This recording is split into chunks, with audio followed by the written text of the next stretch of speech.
నమస్తే news TV 99 కి స్వాగతం। మేడ్చల్ జిల్లా షామీర్పేట్ తహసీల్దార్ కార్యాలయంలో అవినీతి నిరోధక శాఖ అధికారులు నిర్వహించిన దాడుల్లో జిల్లాలో సంచలనం సృష్టించాయి। 33 ఎకరాల భూమికి నాలా కన్వర్షన్ ప్రక్రియ పూర్తి చేయడానికి బాధితుల నుంచి భారీ మొత్తంలో లంచం డిమాండ్ చేసిన తహసీల్దార్ సుచరిత డ్రైవర్ ద్వారా నగదు స్వీకరిస్తున్న సమయంలో ఏసీబీ అధికారులకు రెడ్ హ్యాండెడ్గా చిక్కినట్లు అధికారులు వెల్లడించారు। ఏసీబీ అధికారులు తెలిపిన వివరాల ప్రకారం షామీర్పేట్ మండల పరిధిలోని 33 ఎకరాల భూమిని నాలా కన్వర్షన్ చేయించుకునేందుకు బాధితుడు తహసీల్దార్ కార్యాలయాన్ని ఆశ్రయించాడు। ఈ ప్రక్రియ పూర్తి చేయడానికి ఎకరానికి 1 లక్ష చొప్పున మొత్తం 33 లక్షల లంచంగా డిమాండ్ చేసినట్లు తెలుస్తోంది। అయితే బాధితుడు అంత భారీ మొత్తాన్ని చెల్లించలేనని చెప్పడంతో చివరకు తహసీల్దార్ సుచరిత 20 లక్షలకు ఒప్పందం కుదుర్చుకున్నట్లు సమాచారం।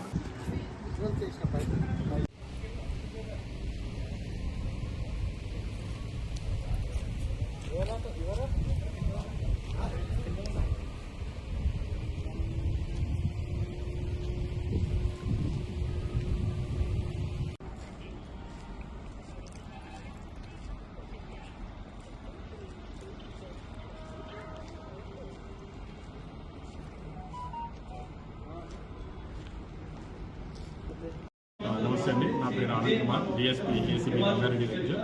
మాకు ఒక కంప్లైంట్ రావడం జరిగింది। ఇక్కడ కొంతమంది రైతులు ఈ అలియాబాద్ ఏరియాలో ఉన్న వాళ్ళు కొంతమంది రైతులు ఒక 30 ఎకరాల భూమి నాలా కన్వర్షన్ కోసం అని చెప్పి అప్లై చేసుకున్నాము। ఇక్కడ ఎంఆర్ఓ గారిని సంప్రదిస్తే 30 లక్షల రూపాయల దాకా ఖర్చు అవుతుందని చెప్పి వాళ్ళు మాకు ఫిర్యాదు చేయాలి।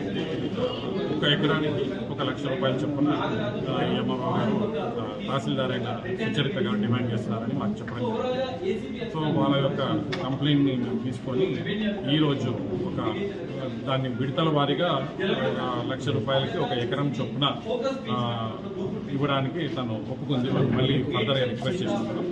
సో ఈరోజు ఒక 2 lakhs రూపీస్ తీసుకొని వచ్చినప్పుడు రెడ్డిగా తహసీల్దార్ గారు వాళ్ళ యొక్క డ్రైవర్ ద్వారా తీసుకుంటూ పట్టుబడారు।